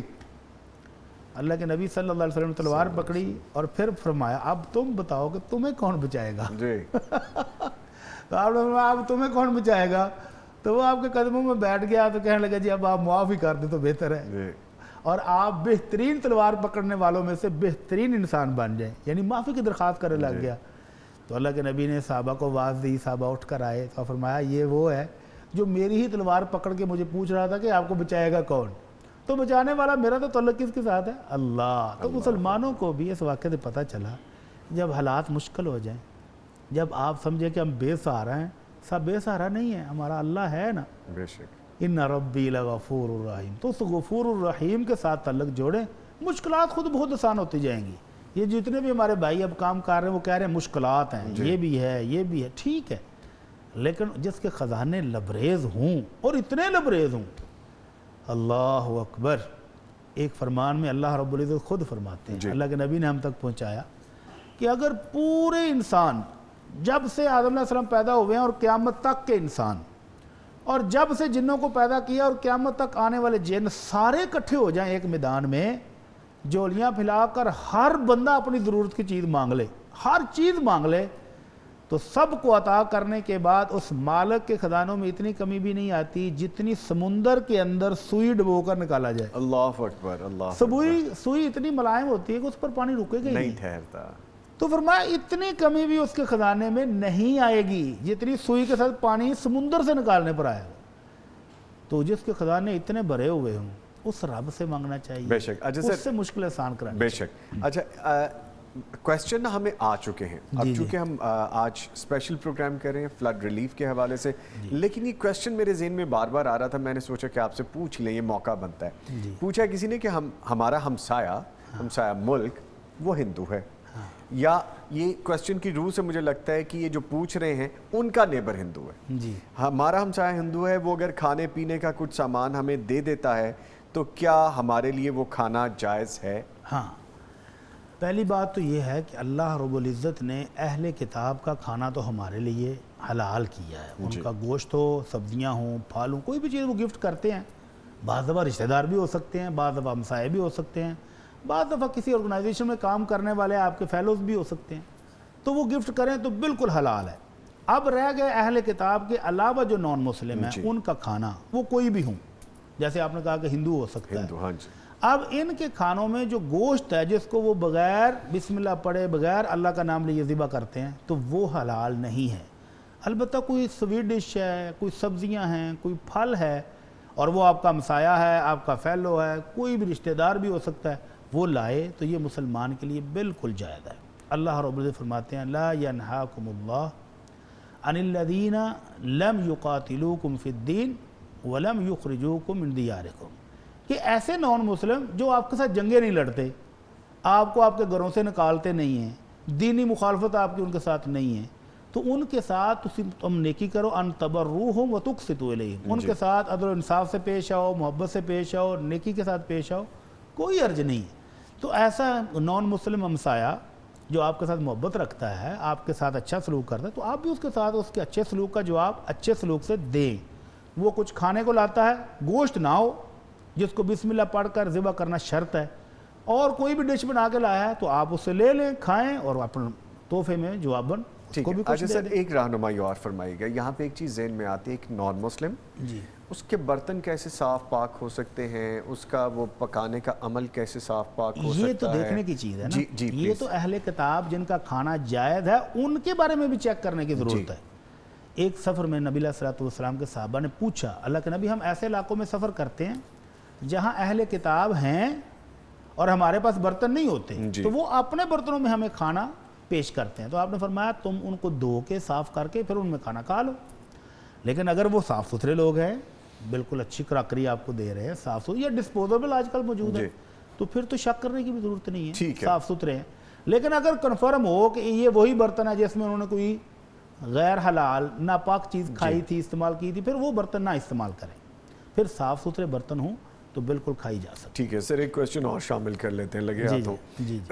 وہ ہے کہ بارش کو عموماً ہم رحمت الہی سمجھتے ہیں اور کہتے ہیں، لیکن جب یہ نقصان دہ ثابت ہو تو اسے زحمت کیوں کہہ دیا جاتا ہے؟ یہ بات تو ہم نے شروع کی تھی جو نامکمل رہ گئی. تو بارشیں اللہ کے نبی صلی اللہ علیہ وسلم کے دور میں بھی ہوئی ہیں اور آپ نے ان کی تعلیمات بھی دی ہیں. یہ نہیں ہے کہ یہ فیلڈ جو ہے بغیر تعلیمات کے ہے. اللہ کے نبی صلی اللہ علیہ وسلم خطبہ جمعہ ارشاد فرما رہے ہیں تو ایک صحابی باہر سے آئے اور آتے ہی کہتے ہیں، اللہ کے نبی خطبہ دے رہے ہیں اور آتے ہی کہتا ہے اللہ کے رسول حلقت الاموال وانقطعت السبل، اللہ کے رسول بارشیں نہ ہونے کی وجہ سے جانور بھوکے پیاسے مر رہے ہیں اور تجارتی قافلے آنے بند ہو گئے ہیں، راستے ویران ہو گئے ہیں. کیوں ویران ہو گئے ہیں؟ کہ مدینے وہ کیا لینے آئیں گے، یہاں چیز ہی کوئی نہیں بچی، بیچیں گے کیا اور یہاں سے خریدیں گے کیا، رستے ختم ہو گئے. اللہ کے رسول بارش کی دعا کریں. تو نبی رحمت صلی اللہ علیہ وسلم نے فوراً ہاتھ اٹھائے اور اللہ سے التجا کر دی، اللہم اغیثنا، اللہم اغیثنا غیثا مغیثا مریعا مریعا عاجلا غیر عاجل نافعا غیر ضار. فوراً دعا کی کہ اللہ ہمیں نفع بخش بارش عطا فرما، اللہ نقصان نہ ہو اس بارش سے، فائدے مند ہو اور آ بھی جلدی جائے، اور اللہ خوشگوار مزیدار بارش عطا فرما. تو پھر کیا ہوا؟ حضرت انس رضی اللہ عنہ کہتے ہیں دھوپ نکلی ہوئی تھی، آسمان صاف تھا، کہیں بادل کا نشان نہیں تھا، تو پہاڑوں کے اوپر سے ایک چھوٹی سی بدلی آتی نظر آئی جیسے ہی وہ سینٹر میں آئی مدینے پر پھیلی اور ایسی بارش نازل ہوئی کہ جب ہم واپس جا رہے تھے تو ہمیں چھپنے کی جگہ نہیں مل رہی تھی، اور نبی علیہ الصلوۃ والسلام ہمیں دیکھ کر مسکرا رہے تھے کہ ابھی بارش مانگ رہے تھے، اب بھاگ رہے ہیں۔ تو پھر کہتے ہیں 8 دن ہمیں سورج نظر نہیں آیا، اتنی بارش ہوئی، اتنی مسلسل۔ جی تو اگلے جمعے پھر وہی صحابی یا کوئی اور آئے اور آ کر پھر وہی بات کی، اللہ کے رسول ہلکت الاموال وانقطعت السبل، اللہ کے رسول جو باقی جانور بچے تھے وہ ڈوب رہے ہیں اور رستے تو ڈوب گئے، ختم ہو گئے، جیسے ابھی ہم کہہ رہے ہیں پلیں ختم ہو گئی ہیں، سڑکیں ختم ہو، اس نے بھی یہی شکوہ کیا۔ تو اب پاکستان میں یہ رواج بنا ہوا ہے کہ بارشیں زیادہ ہونے لگ جائیں تو اذانیں پڑھو۔ بھائی یہ کس نے کہا اذانیں پڑھو؟ اذان پڑھنے سے شیطان بھاگتا ہے، شیطان کو ڈر لگتا ہے، تو یہ تو اللہ کی رحمت ہے جو تم نے مانگ مانگ کے لی، البتہ آپ کی ضرورت سے زیادہ ہو گئی ہیں، اب نقصان ہو رہا ہے، تو اللہ کے نبی صلی اللہ علیہ وسلم نے پھر دعا سکھائی کہ اللہم حوالینا ولا علینا، اللہ آپ بارش کو وہاں لے جا جہاں اس کی ضرورت ہے، ہمارے اوپر اتنی کافی ہو گئی ہے۔ اللہم علی الاکام والزراب وبطون الاودیہ ومنابت الشجر، اللہ اب اس کو وہاں لے جا جہاں وادیاں خالی ہیں، اللہ اس کو جنگلات میں لے جا، اللہ اس کو ٹیلوں پر ریگستانوں میں لے جا، اللہ اب ہمیں ضرورت نہیں ہے۔ تو یہ دعا کرنی چاہیے، پھر وہی رحمت رہے گی، عذاب نہیں بنے گی۔ ہاں جب وہ آپ کی کیپیسٹی سے زیادہ ہو جائے جی پھر ہم کہتے ہیں زحمت ہوگی، جب وہ عذاب کی شکل اختیار کر جائے، جیسے ابھی ہوا ہے کہ بارش کا پانی اتنا نہ ہمارے سنبھالے سے سنبھلے اور وہ سیلاب بن گیا، وہ طوفان بن گیا، تو یہ واقعی اللہ کی طرف سے عذاب ہے، تو اس کو زحمت پر کہا جا سکتا ہے، لیکن پہلے وہ رحمت تھی جو ہم نے مانگی۔ تو اللہ سے دعائیں کرنی چاہیے دونوں موقعوں پر کہ اللہ یہ رحمت ہے ہمیں عطا فرما، اور اگر ہماری ضرورت سے زیادہ ہوگی تو اس کو وہاں لے جا جہاں اس کی زیادہ ضرورت ہے۔ ٹھیک ہے۔ اچھا سر، جیسے آپ فرما رہے ہیں، ایک تو یہ کہ ہمیں جلدی ہوتی ہے نا ہر چیز کی، ہاں جی ہاں جی، ہم کہتے ہیں کہ اللہ رحمت برس جائے، پھر وہ برستی ہے تو کہتے ہیں یا اللہ بہت زیادہ ہوگی، یہ واپس چلی جائے۔ اچھا ایک تو یہ کانسیپٹ ہمیں سمجھنے کی ضرورت ہے، دوسرا یہ بھی ہے کہ ہمیں پلاننگ کرنے کی بھی ضرورت ہے۔ پلاننگ کی تو بہت اشد ضرورت ہے۔ جو چیز ہم پچھلے سال دیکھتے ہیں کہ یہ ہماری خامی تھی، ہم اس کو آگے ٹھیک نہیں کرتے، ہاں جی، اور اگر ہم وہ سال ہر سال دہائیوں سے یہی کر رہے ہیں تو پھر یہ ہماری کوتاہی بن جاتی ہے۔ بدقسمتی یہی تو ہے جی کہ ایک عرصے سے ہم بجلی کے کرائسس کا شکار ہیں، پانی کی قلت کا شکار ہیں۔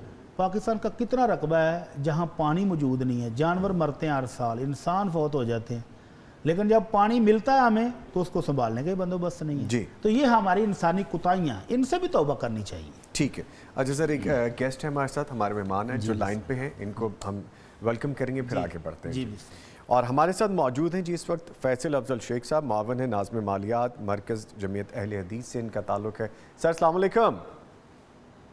وعلیکم السلام ورحمۃ اللہ وبرکاتہ۔ کیسے ہیں سر آپ، خیریت سے ہیں؟ جی الحمدللہ، آپ کیسے ہیں نظامی؟ خیریت سے ہیں؟ جی جی آپ کی دعائیں ہیں۔ اچھا فیصل بھائی، بات یہ ہے کہ جب ہم فلڈ ریلیف کے حوالے سے بات کرتے ہیں تو جو ریلیف ورک چل رہا ہے ڈیفینیٹلی ایک قدم ہم آگے ہیں الحمدللہ ریلیف کے کاموں میں، اور جو جو چیزیں وہاں پہ درکار ہیں، ضرورت ہے، وہاں پہ پہنچانے کی کوشش بھی کر رہے ہیں۔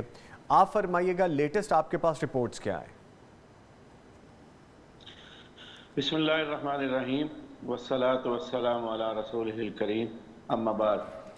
الحمدللہ مرکزی جمعیت اہل حدیث پاکستان ایک ملک کی نظم رکھنے والی جماعت ہے۔ سندھ ہو، وادی مہران ہو، وادی بولان ہو، بلوچستان کے ریگزار ہوں، یا کوئٹہ کی بلند و بالا پہاڑیاں ہوں، اسی طرح خیبر پختونخوا کے ماشاءاللہ ہر علاقے میں، اور پنجاب کے وسیع و عریض رقبے میں ماشاءاللہ ہر جگہ ہر شہر میں مرکزی جمعیت اہل حدیث کے نظم موجود ہے۔ جب وطن عزیز پہ یہ بھاری افتاد پڑی تو فوراً مرکز میں ایک ریلیف کمیٹی کا قیام شعبہ خدمت خلق کے تحت وہ لایا گیا، اور ابتدائی طور پہ جتنے بھی نقصانات تھے مقام وہ سیلاب زدہ علاقوں سے وہاں کے ذمہ داران سے اس کی تفصیلات معلوم کی گئیں، اور ان سے معلوم کیا گیا کہ کس کس چیز کی ضرورت ہے۔ جی تو سر دست جو فوری ہمارے سامنے سیلاب متاثرین کے لیے جو ضرورت سامنے آئی، وہ ایک تو یہ تھا کہ جن لوگوں کے کچے گھر تھے اور پانی کی یعنی شدید آمد کی وجہ سے وہ جو گر گئے، ایک تو ان کے لیے خیموں کی ضرورت تھی، چونکہ وہ گھروں میں ان کا سامان بھی اور ان کے کھانے پینے کی اشیاء بھی وہ بھی ساتھ بہہ گئی۔ تو فوری طور پر ان کے لیے راشن کی اور کچھ بستروں کی ضرورت تھی۔ الحمدللہ ملک کے طول و عرض میں فوری طور پہ الحمدللہ ان کو پہنچانے کا انتظام کیا گیا، اور اس سلسلے میں ہم نے تقسیم کار کیا، چونکہ تقریباً ملک کا ایک بڑا حصہ، میں یہ سمجھتا ہوں تقریباً 60% حصہ جو ہے وہ ملک کا ان بارشوں سے متاثر ہوا۔ جنوبی پنجاب بھی تھا، بلوچستان کا تقریباً 90% حصہ، اسی طرح سندھ کا ایک بڑا حصہ جو ہے اس سے متاثر ہے، اور KPK کا بھی ایک بڑا حصہ متاثر ہے۔ چونکہ رقبہ بہت زیادہ تھا اس لیے تقسیم کار کی ضرورت تھی۔ مرکزی ریلیف کیمپ جو ہے وہ ڈیرہ غازی خان میں قائم کیا گیا، اور اس میں الحمدللہ اس کے ذریعے راجن پور سے لے کے تونسا اور تونسا سے لے کے ڈیرہ اسماعیل خان تک کے آپریشنز کی نگرانی کی گئی، اور پھر اسی طرح اور تاحال جاری ہے۔ اور اسی طرح سندھ کو 2 حصوں میں تقسیم کیا گیا، ایک اپر سندھ ایک لوئر سندھ۔ لوئر سندھ کی ذمہ داری میں جو ہے وہ میر پور خاص، تھر پارکر کی جو تھوڑی سی پٹی متاثر ہوئی، اور اسی طرح حیدرآباد کے مضافات اور پھر دادو تک کے علاقے جو ہے وہ لوئر سندھ کو سپرد کیے گئے۔ اپر سندھ جو ہے وہ سکھر، خیرپور، اسی طرح نوشہر و فروز تک یہ ایریا جو ہے وہ اپر سندھ کی ریلیف کمیٹی کے سپرد کیا گیا۔ اب اس کے بعد جو جیسے کہ میں نے پہلے اپنی گفتگو میں کہا کہ سیلاب متاثرین کی پہلی ضرورت یہ تھی کہ انہیں خیمے چاہیے تھے، انہیں راشن چاہیے تھا، انہیں بسترے چاہیے تھے یا کپڑے ان کی ضرورت تھی۔ الحمدللہ ان چاروں چیزوں کی طرف فوری توجہ کی گئی۔ ملک بھر سے جو شہری ضلعی تنظیمیں ہیں ان کو یہ ٹاسک سونپا گیا کہ آپ فلاں جگہ پہ جو ہے وہ مرکزی ریلیف کیمپس پر ان چیزوں کو بھیجیں۔ الحمدللہ ہزاروں کی تعداد میں خیموں کا انتظام کیا گیا، وہاں پر ضرورت کے مطابق جس ریلیف کیمپ پہ مثلاً اپر سندھ نے، لوئر سندھ نے، بلوچستان نے، اسی طرح DG ہاں کے کیمپ نے، اور اسی طرح KPK کے کیمپ نے جتنی اپنی ڈیمانڈ خیموں کے حوالے سے نوٹ کروائی، الحمدللہ فوری طور پر اس کا آرڈر جاری کیا گیا، اور وہاں تک ان کی ڈیمانڈ کے مطابق خیمے جو ہیں وہ پہنچائے گئے۔ تقریباً 10,000 سے زیادہ خیمے ہیں جو الحمدللہ مرکزی جمعیت اہل حدیث پاکستان نے جو سیلاب متاثرین تک پہنچائے۔ 10,000 خیموں کا مطلب یہ ہے کہ 10,000 گھرانوں کو رہائش کی سہولت فراہم کی گئی۔ اسی طرح ہزاروں کی تعداد میں ہم نے بستر فراہم کیے، یعنی میٹرسز اور دوسرے بستر، تاکہ ان کو آرام کرنے میں مسئلہ نہ ہو اور وہ آرام سے رہ سکے۔ اسی طرح ہر گھرانے کو کم از کم 1 مہینے کے لیے راشن کی فراہمی کو جو ہے وہ یقینی بنایا گیا، اور اس کی تعداد بھی ہزاروں میں ہے۔ اور وہ ایک تو جو ہے کہ جسے ہم نے مرکزی ریلیف کیمپس میں پیک کیا وہ تعداد علیحدہ، اس کے ساتھ ساتھ ملک بھر کے طول و عرض سے جو ہے وہ الحمدللہ اللہ کے فضل و احسان سے ملک بھر کے طول و عرض سے جو ہماری مقامی ضلعی شہری جماعتیں تھیں اپنے معاونین کے ساتھ وہ لے کر جو ہے وہ نظام اپنا سامان لے کر پہنچے، راشن لے کے پہنچے، دودھ لے کے پہنچے، بسکٹ لے کے پہنچے، اسی طرح دیگر خشک خوراک لے کے پہنچے۔ اسی طرح KPK میں جو اپر دیر کے علاقے تھے، لوئر دیر کے علاقے تھے، سوات کے علاقے تھے، 4 سدہ کا جو ایریا ہے وہاں پر ریلیف کمیٹی بھی علیحدہ ہے، ریلیف کیمپ پشاور میں قائم ہے، اور ہر روز جو ہے وہاں پر الحمدللہ ہماری سروے ٹیمیں جاتی ہیں اور وہاں پر متاثرین کی نشاندہی کی جاتی ہے، مستحقین کی نشاندہی کی جاتی ہے، اور وہاں تک پھر اس کے بعد ایک مرحلہ جو میں یہ سمجھتا ہوں جو مرکزی جمعیت اہل حدیث نے ایک منفرد کام کیا وہ یہ ہے کہ ہم نے روایت ٹھیک ہے، ہمارے ساتھ لائن پہ موجود رہے فیصل افضل شیخ صاحب۔ تقسیم کر دیا، بلکہ ہم نے یہ کیا کہ ہم نے پہلے متاثرہ علاقوں میں سروے ٹیموں کو روانہ کیا، انہوں نے وہاں پہ